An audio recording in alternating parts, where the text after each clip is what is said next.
Off of the sulfate lab.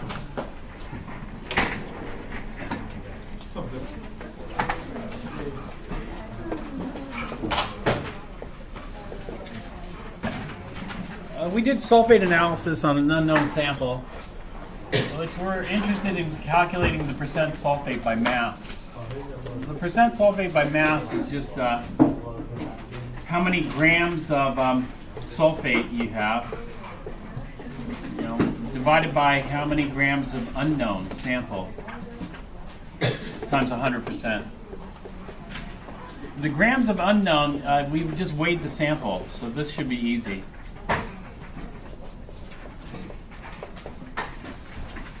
The grams of sulfate we have to determine from stoichiometry. And so to get the grams of sulfate,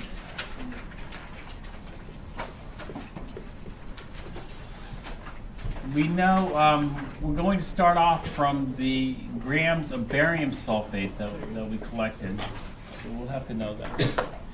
Because all the sulfate that was in our original unknown got trapped in barium sulfate. And then we go from grams of barium sulfate to moles of barium sulfate. And from moles of barium sulfate, we'll go to moles of sulfate. And so we'll need the molar mass here. We need the mole ratio here. The mole ratio is simple because we get 1 mole of sulfate for every 1 mole of barium sulfate. It's a 1-to-1 mole ratio. Then we'll need the molar mass of sulfate to get the grams of sulfate. 3 steps stoichiometry problem, so it doesn't take long. And then we'll do that for 3 runs.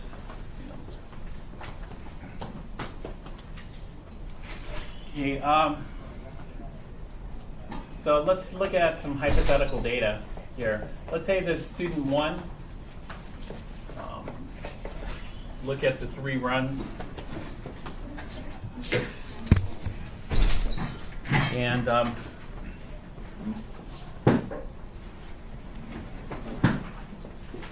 grams of sulfate from run 1, grams of sulfate from run 2, and then grams of sulfate from run 3. And then what we'll do is we'll take an average of the 3 runs. And so let's say student 1 got 67%. We'll have more sig figs here, but just to keep the discussion simple, I'll just keep it at 2 sig figs. We should be at least able to get 4 sig figs. But let's say they got 67% sulfate. This is the average by mass. And let's say student 2 got the same average. They got an average of 67% sulfate. They might have had the same unknown. That's possible. Could have had the same unknown, but they got the same number. And so, does that mean student 1 and student 2 are identical? And I don't think so, right? Not that they're identical. Well, which one's better? Is student 1 better or student 2 better? Or maybe that's the wrong question to ask. Which one's better? Well, maybe they're exactly the same. Maybe they're indistinguishable. Are they indistinguishable? They both got the same result. It's indistinguishable. They're equal. Yeah?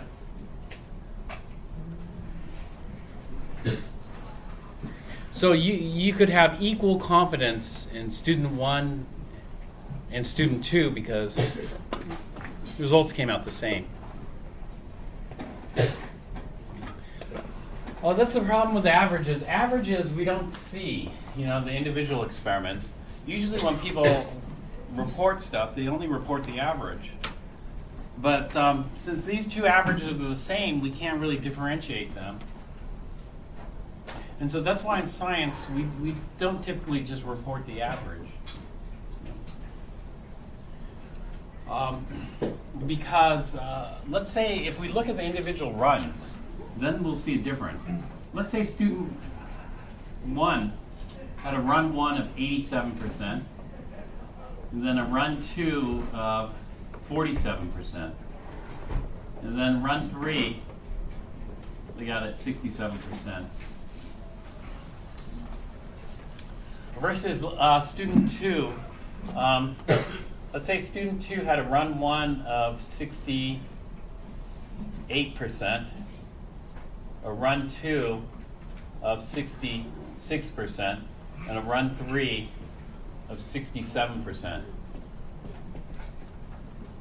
Now, do those two students look the same? No, the two students look totally different. You know, in fact, even though the average is the same, those two averages have different, well, different what?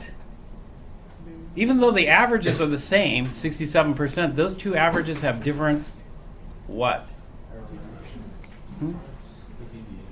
Yeah, basically they're going to have different errors associated with them, or different deviations, or what we say is different confidence. You know, which one would you have more confidence in, student 2 or student 1?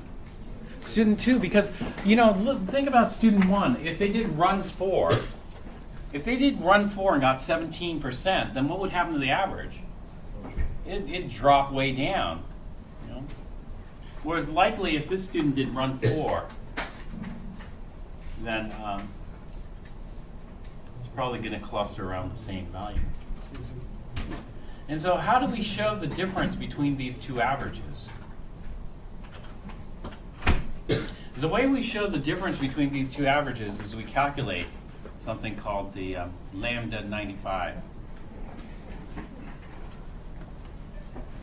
And so we would do 67 plus or minus the lambda 95. What is the lambda? Lambda 95 is called the confidence interval. And the confidence interval is based on something called the standard deviation.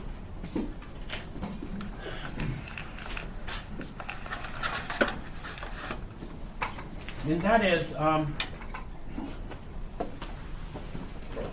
we don't know which one's more, you know, well, actually we do know. The student 2 has much better accuracy or much better precision than student 1. Precision. They have much better precision because the numbers are more consistent with each other. However, we don't know about accuracy, because there are two types of errors that can screw up our accuracy. Do you know the two types of errors that can screw up our accuracy? There's a random error, but there's one way to get rid of random error. One way to get rid of random error is take an infinite number of runs. If you take an infinite number of runs, then, you know, at random, half of them will be lower, half of them will be higher, and then it will average out to 3. And so the more runs we do, the less random error. And then there's something called systematic error.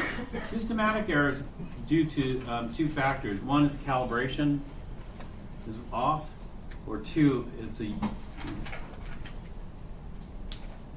experimental error, that is technique error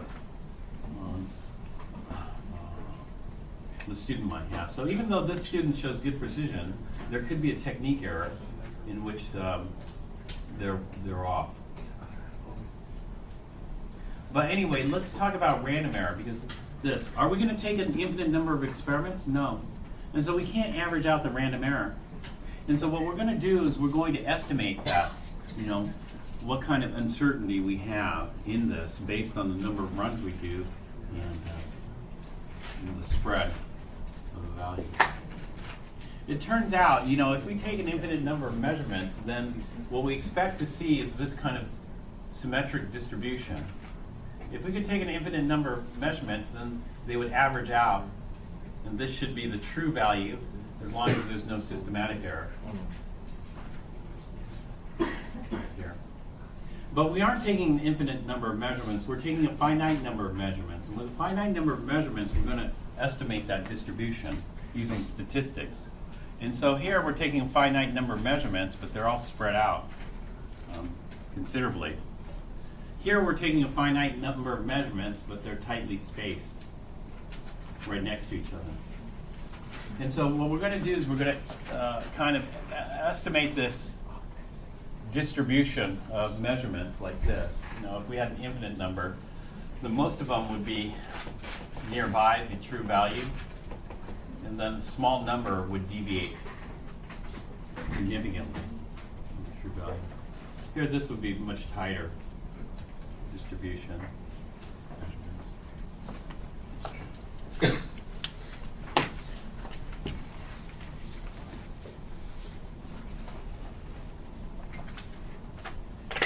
All right, in order to get the lambda 95, we're going to do a couple of calculations. One, we're going to calculate something called the standard deviation. Yes. We'll calculate the standard deviation squared. Keep it simple. But this is going to be 1 over n minus 1, where n is the number of runs we do, or the number of measurements. And then we've got to subtract 1 from this. This is what's called degrees of freedom. So we take 3 measurements, so n is 3 minus 1, that gives us 2 degrees of freedom. We have to eliminate 1 because of the way we calculate the average. This is going to be times the sum of xi, x bar minus x bar squared. X bar is the mean or the average, and so this would be our x bar here. Xi, this would be x1, this would be x2, this would be x3. Xi is just what run number you're doing. And so we could go ahead and calculate this. This is going to be 1 over 3 minus 1. The sum. Okay, the sum, I'm just going to write out the sum. Okay, the first one would be x1 minus x bar. So this is 87 minus 67% squared. Plus x2, 47 minus 67 squared. Plus x3, 67 minus 67, 0.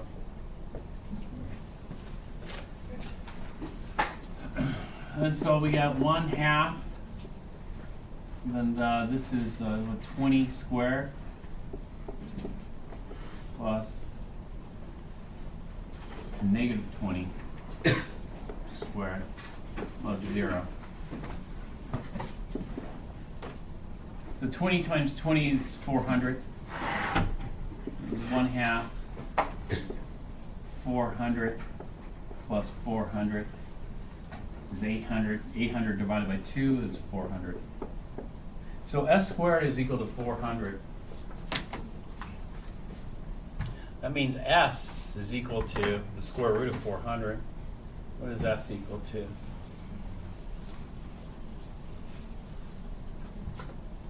S is going to equal 20. That's what we call our standard deviation. Our standard deviation tells us, you know, how broad or how spread out the measurements are. If we take an infinite number of measurements, like this, then 95% of the measurements end up within 1.95 standard deviations.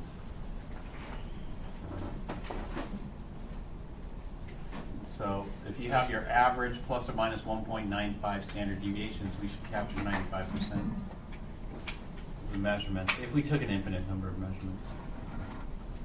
And so about 2 standard deviations.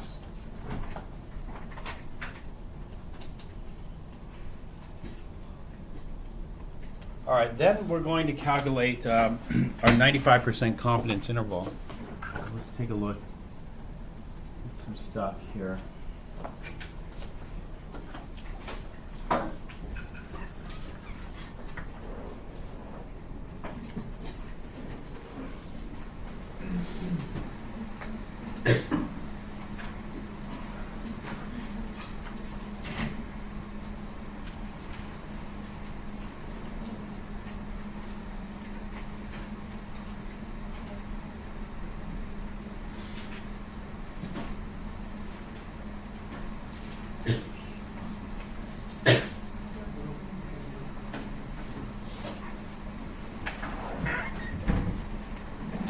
Here's a normal distribution. You can see.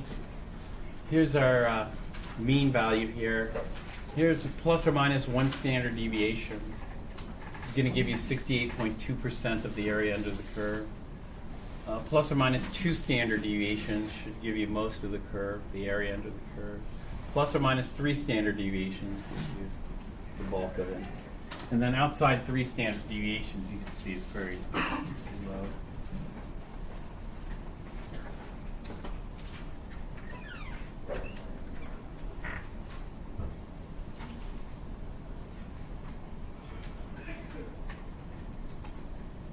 There's some equations for calculating standard deviations in that. Let's skip that. Instead, we're going to look at this.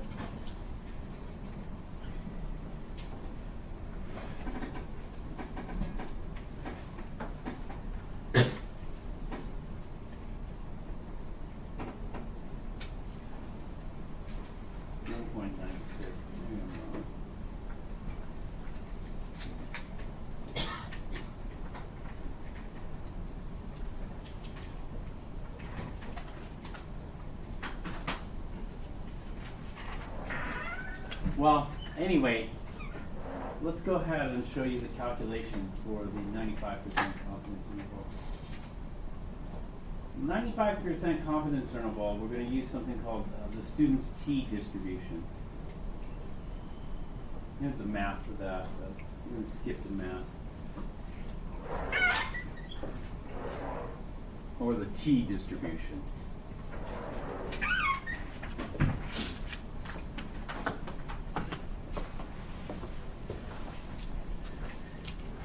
So we just calculate our standard deviation 20. Now to calculate lambda 95, the equation is just S times T divided by the square root of N. T we just get from the table. S is this. N is just the number of measurements, which in our case is three measurements. And so let's take a look at the student's T.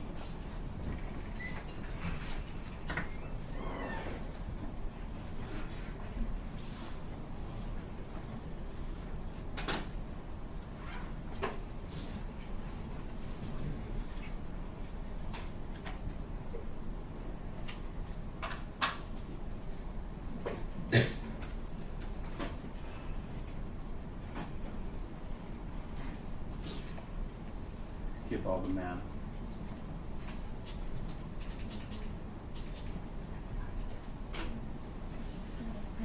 That's a lot of math. There's a lot of stuff. Basically, we can find it just by looking for the student's T table.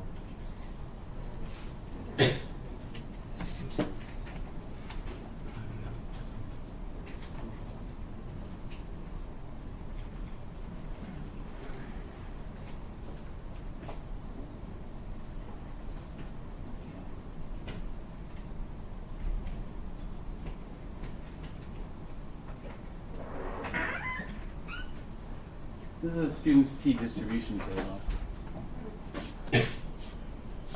And so they have these different things, like, one tail, two tail.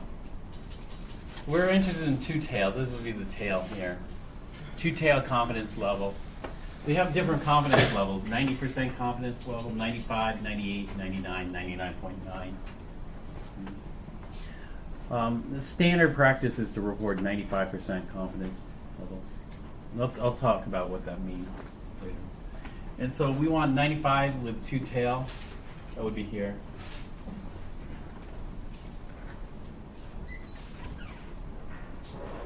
DF, it's confusing because some tables will write N, other tables will have this DF thing. I'm used to writing, having tables with N values in it. DF stands for degrees of freedom, which is not the number of measurements we do. It's the number of measurements minus 1. It's always the number of measurements minus 1. So it's it over here. 3 minus 1. And so we took 3 measurements, so we're here at 2.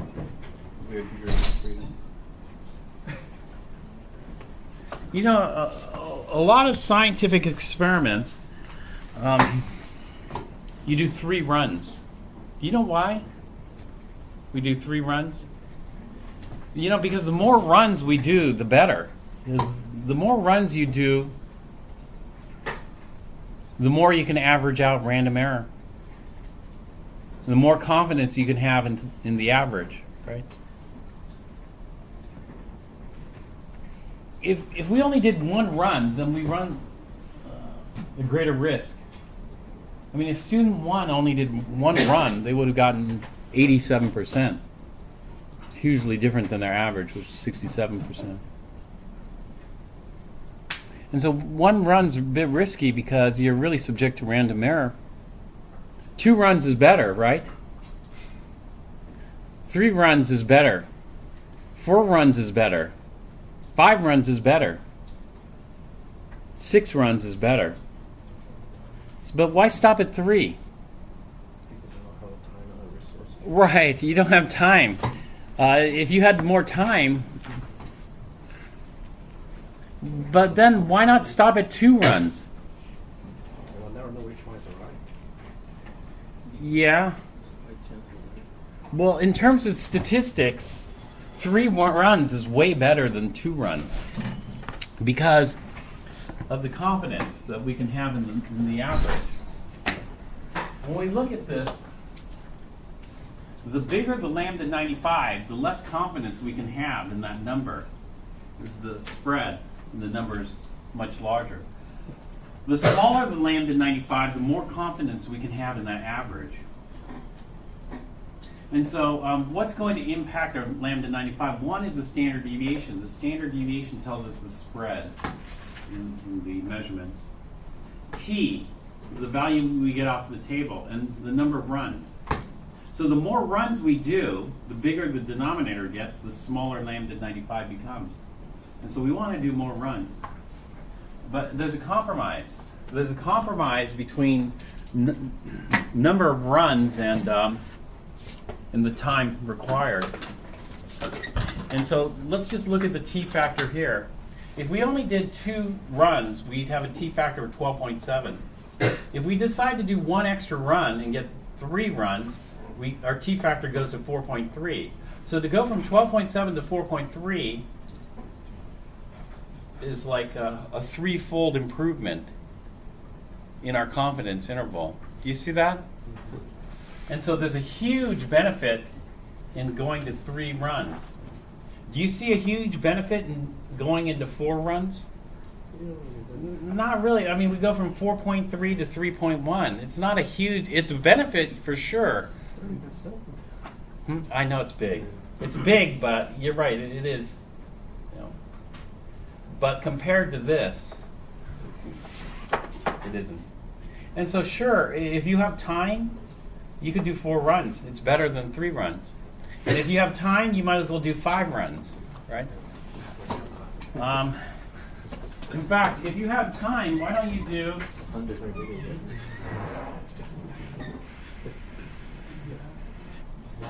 I got it. If we had time, why don't we do 29 sulfate samples? If you did 29 sulfate samples, look at the T goes down to 2.04. Fine. But if you're going to do 29, you might as well do 30. Because if you do 30 sulfate samples, your T would go from 2.0452 to 2.0423. It's a little bit narrower. But is it really worth? You get to a point where the returns are going to be diminishing. If you do infinite, you'll be at 1.96, 1.95. So it's it. So the biggest payoff for sure is going to come in going from 2 to 3 runs. That's the biggest payoff. And so minimum we should do 3 runs. The more the better, though. And so let's go back and look.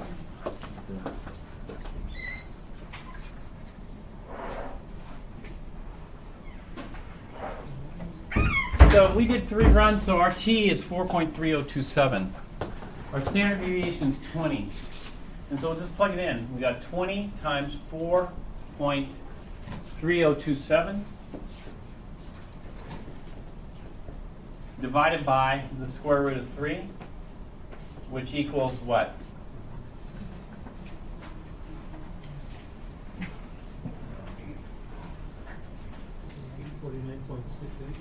$49.68.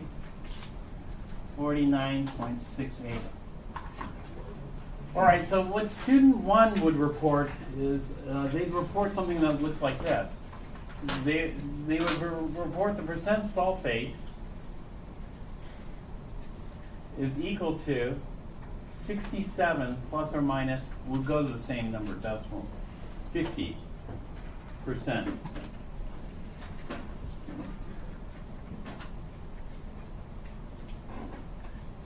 And so what this means statistically is that there's a 95% probability, 95% confidence that the true percent sulfate lies in this range based on this. And so it would be, the true percent sulfate would be 17% to 117%.